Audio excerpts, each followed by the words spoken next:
the men to leave the bedroom. No, they have to be in the same bedroom, but just turn their backs to their wives and not speak to them. So as we can see, the process that Allah subhanahu wa ta'ala has given to us is basically, it's a systematic process. It's one step at a time. Do not push it a notch up until you have done your utmost in the previous step. So the husband basically is supposed, after he has admonished the wife, is to turn his back to her when it is bedtime. Now, what is this supposed to do? So one of two things. So if the wife really likes this husband, then she could review her status, she could review her position with him, and if she really wants to mend the relationship with him, then she should basically come back and say, I'm sorry for what has happened, and things of that nature. Now, if she is persistent, then we know that it is really, now the wife is really not interested in bringing this relationship together. She's not really interested in bringing this relationship together. So how long also does this take? It should also take some time. It's not like something that should happen in one night or two, but maybe it should go over a certain period of time, again, to make sure that the wife really understands that the situation is reaching a point that it could be breaking down. It could be breaking down. And hopefully this can bring her back. I mean, if she really likes the man, if she really likes her husband, and she wants to mend that relationship, then she will do something other than what she has been doing. So this is the second step in the process. So the first thing, of course, when we look at how systematic this is, so the first thing that we said, there has to be the good choice between the husband and wife. That relationship between them should be built on love, and it should be built on the taqwa, or the cautiousness of Allah subhanahu wa ta'ala. Then it should be built on al-ishratu bil-ma'ruf, wa'ashiruhunna bil-ma'ruf. It should be built on the good dealings between the husband and the wife. Then it should be built on the daily relationship that the husband and the wife has. And then if things break down, then there should be admonishing the wife, then there should be basically rejecting the bed. And then there's one more step that I will come to, inshallah, after we take care of this call. Yes, brother, sister? Assalamu alaikum, brother. Wa alaikum salam. I have a question regarding if the husband is the member in the relationship who is messing it up. Let's say that he is not religious and he's not following the teachings of the Prophet as he should be. What is his iqab? What is the punishment for him if he isn't following what he's supposed to be following, if he's not following the rules and regulations of halal marriage? Okay, thank you. Inshallah, I'll try to answer your call on the air. Salam. Okay, inshallah, I will take this question after we finish the process, because as I said, we are coming into a point where we come to what happens if the man is the one who is the culprit in this situation. Now, basically, the last step of this process that we have talked about, Allah subhanahu wa ta'ala has allowed men to practice some kind of light physical punishment. And this really needs to be qualified, because a lot of people do misunderstand here. Now, Allah subhanahu wa ta'ala said that after basically taking all the processes, all the procedures to make this relationship works, Allah subhanahu wa ta'ala ordered the man to admonish the wife, ordered the man to reject that relationship between him and his wife in the physical one. And then finally, Allah subhanahu wa ta'ala allowed the man to practice some kind of light physical punishment on the wife. And as I said, this needs to be qualified, because I was looking at some of the statistics in the United States and what is happening in the spousal relationships that are taking place where we live here in the West. And I was looking at some of the statistics that said there are in the US population, some statistics says there are about 27 million battered women. 27 million battered women. Keep this number in mind. In the US, there are about 27 million battered women. Some statistics also say that there are about 70% of the married couple, women are also getting battered one way or another. Now, when I looked at some of the readings, how did they come to these numbers? And there was something that is called the Conflict Tactics Scale, CTS, Conflict Tactics Scale, which was developed by the University of New Hampshire. And this basically depends on calculating the number of battered women based on telephone calls that they make to household. And some of the questions they ask them are the following. Did you have something thrown towards you that could hurt if it hit you? Did your husband throw something at you? The second one, were you grabbed, pushed, or shoved? The third question, were you slapped, hit, bitten, or kicked? The other question is, were you hit with an object, choked, or beaten up?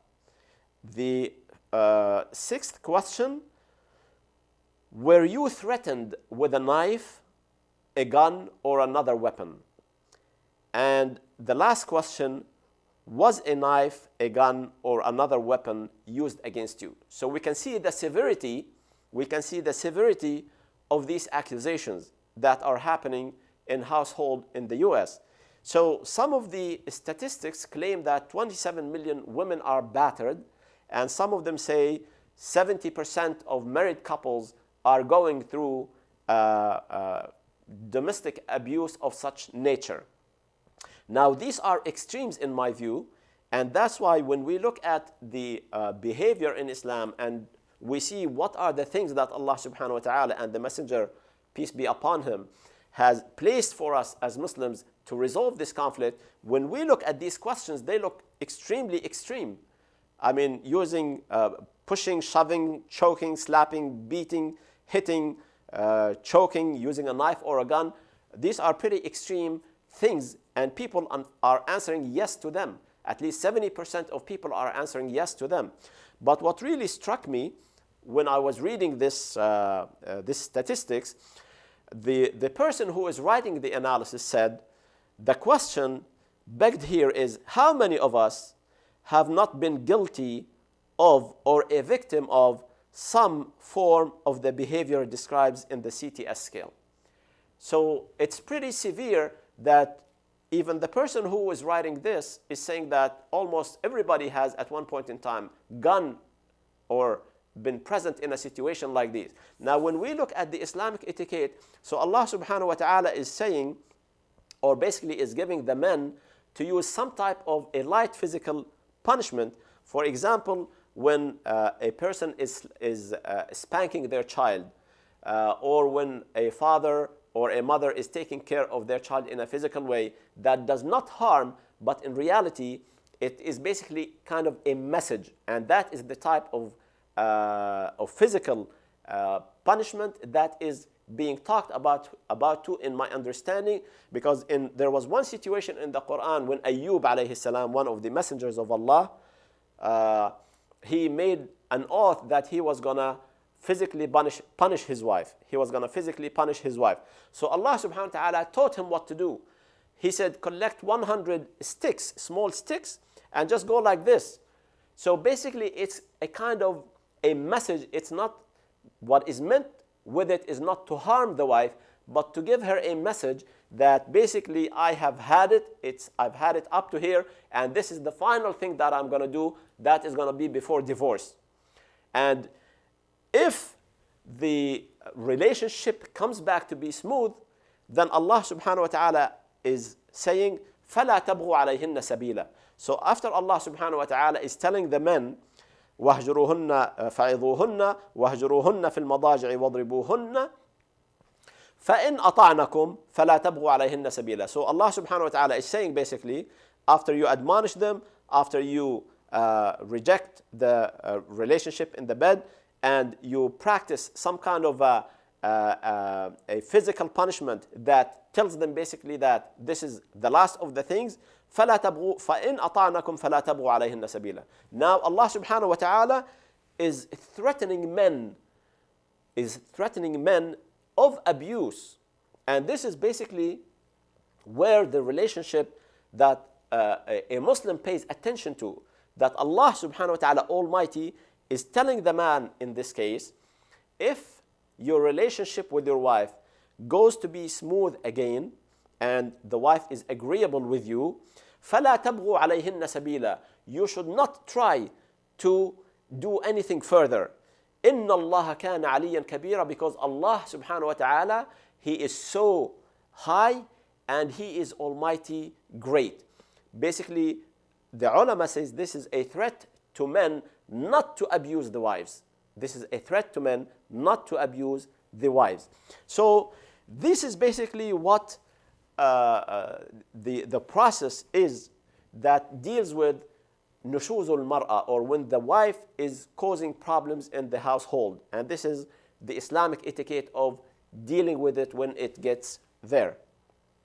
Now, we have received a question from the previous caller. Now, what happens if the man is the one who is really messing it up? What happens if the man is the one who is causing problems? What happens if the man is not following the Islamic etiquette?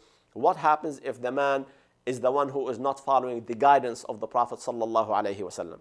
So, Allah subhanahu wa ta'ala has given men in Islam the right of divorce, the right of divorcing the wife. At the same time, Allah subhanahu wa ta'ala gave women a right of divorce that is called al-khal'. Al-khal'. So as the man has the right of divorce, a woman has some type of divorce right in Islam, and that is called al-khal'. Now, the only difference between the two is the methodology or the process or how to get there. So if the wife basically has this type of a husband, obviously we will advise her first to follow certain procedures. And one of the first things that she needs to do, of course, is to remind this husband of Allah, and to remind the husband to follow the admonition process, to remind him of his duties, to remind him of her rights, to remind him of the etiquette of the Prophet sallallahu alaihi wasallam, to remind him of the etiquettes of the good people, how it should be with their wives. She needs to remind him of all of these things. Or she could seek the help of somebody from her family. Now, we need to understand that when a situation like this, there's also another process in that Allah subhanahu wa ta'ala has put for nushuz al-rajul. Nushuz al-rajul. Now, what is nushuz al-rajul? Nushuz al-rajul means that the husband does not want his wife, so he is rejecting his wife. Now, in the previous case, we dealt with how the wife was rejecting her husband. Now, in this case, we want to deal with how the husband is rejecting his wife. So he is rejecting his wife, and Allah subhanahu wa ta'ala has given him the right to divorce. But he does not want a divorce. He is not divorcing the wife. But at the same time, he is not making her life easy. Now, what the wife needs to do, she needs to go to the judge, or she needs to go to whoever is in charge of that situation. But basically, she needs to go to the imam of some sort and explain her situations. Like, okay, this is what is happening in my household. My husband is giving me a hard time. Now, the situation here needs to be resolved in a certain process. And that process is that whoever is in charge of resolving people's conflicts in that town, in that city, in that country, whoever is in charge of that problem, then there's a process that Allah subhanahu wa ta'ala has put. There's a process that Muslims follow. And the first thing is that, let's call, in this case, it's some type of a judge. So that this is not the issue that we want to dwell over. But it is some type of a judge who looks over the case. So he looks over the case and he says, fine, we do not know. So we have these claims from the wife, and the husband, most probably he's also claiming something else. So how can we find out? So the judge puts these two people in, or he makes somebody watch over them. He assigns somebody to watch over them, to try to figure out what is really going on. Because if you hear the wife, she will say something. If you hear the husband, he will say something else. So a person will be assigned to check the situation of these two people, and then basically take the outcome or take the findings to the judge. Take the findings to the judge. who can look at these findings. Now, the second step after this is that Allah subhanahu wa ta'ala commanded the Muslims to have حكما من أهله وحكما من أهلها. So there will be one person assigned from his family, one person assigned from her family. And these two people will sit down with this husband and wife and will listen to their situation, will try to figure out what is the cause of these complaints. Are these complaints true? Are these complaints false? Who is at fault? Is it the husband that is at fault? Is it the wife that is at fault? And basically they will try to understand what is causing this conflict to take place. And Allah subhanahu wa ta'ala has given them a right. إِن يُرِيدَ إِصْلَاحًا يُوَفِّقِ اللَّهُ بَيْنَهُمَا. So Allah subhanahu wa ta'ala said, when after you choose these two people to become the judge basically to this husband and wife, after you choose them to become the judge between the husband and wife, if these two people, the one from the side of the man and the one from the side of the woman, if they want to bring these people together, then Allah subhanahu wa ta'ala will put that togetherness in place. يُوَفِّقِ اللَّهُ بَيْنَهُمَا.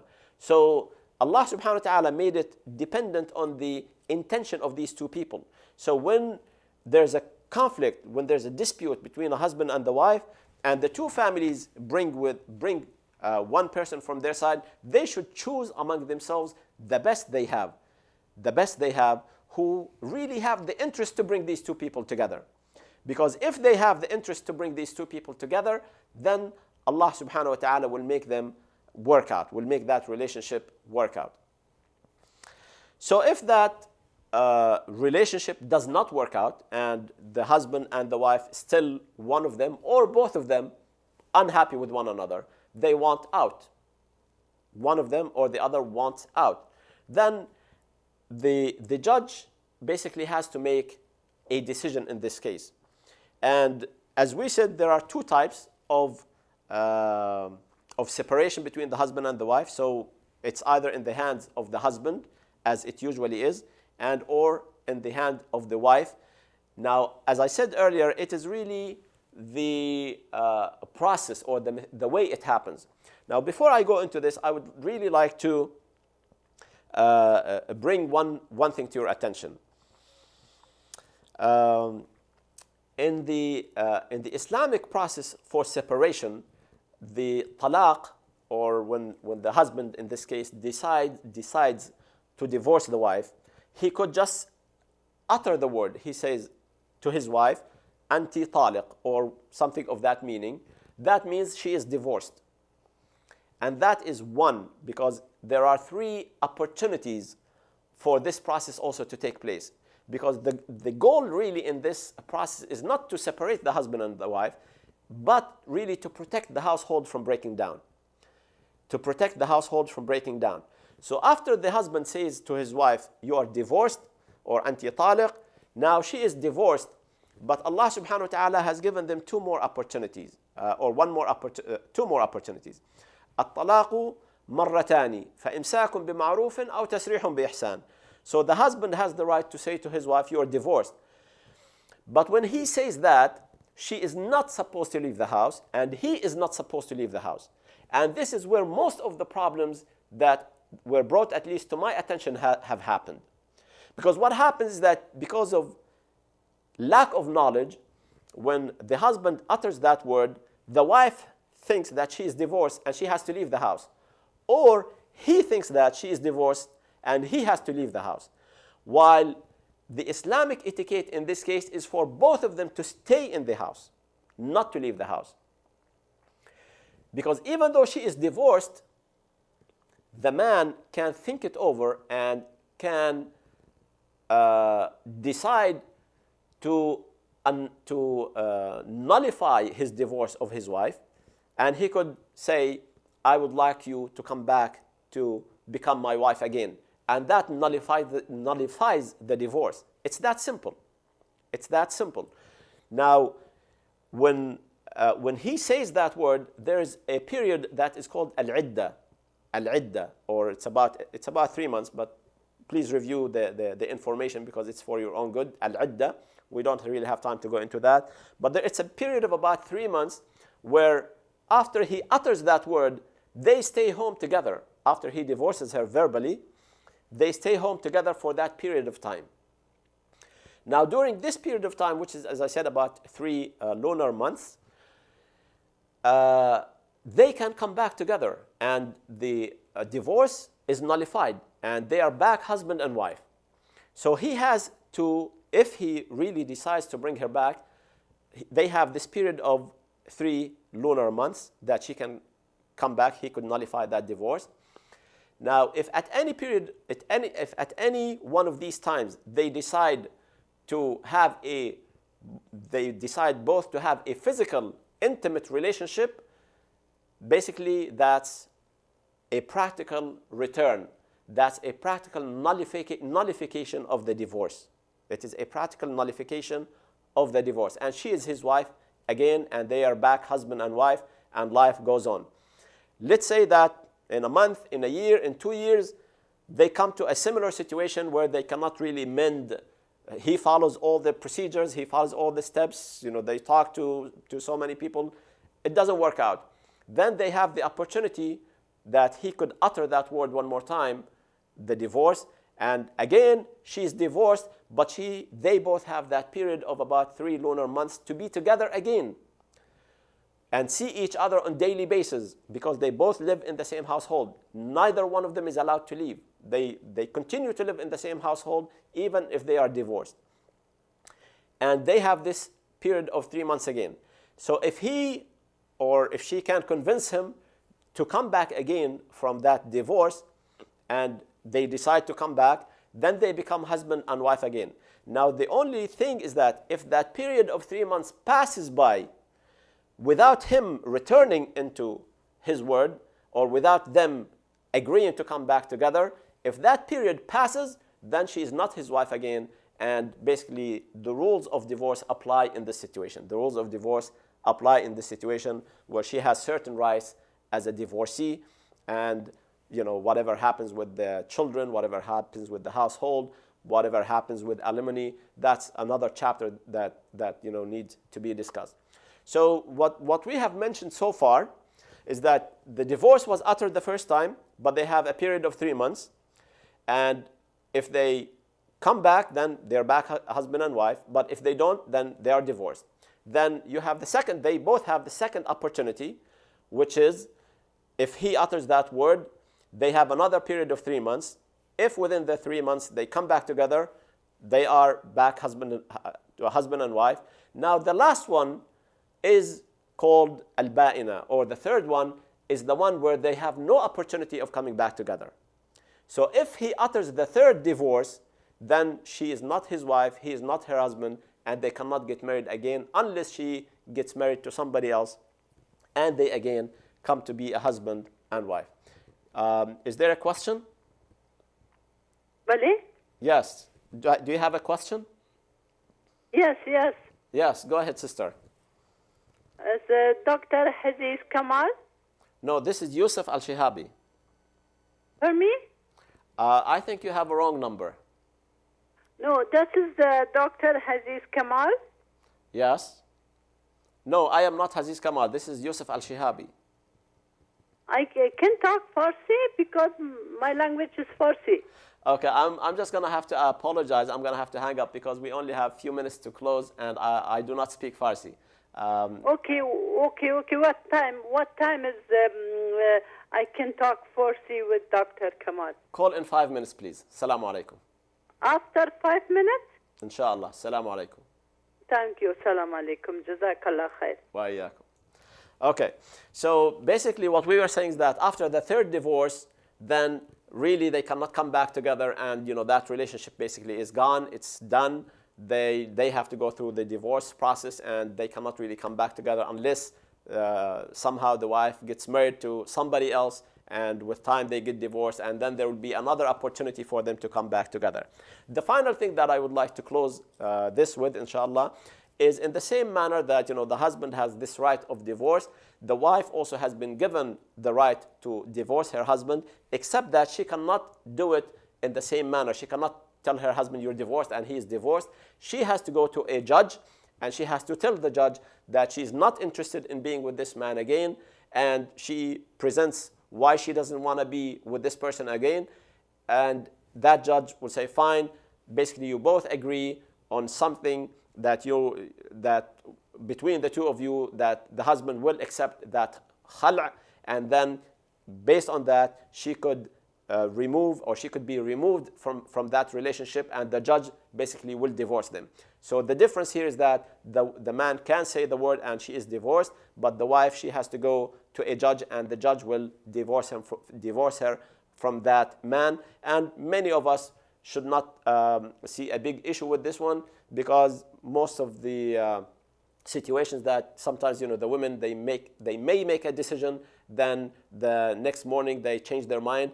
Because of that reason, she was not given the right to say the word, but she had to go through a certain process that she needs to follow.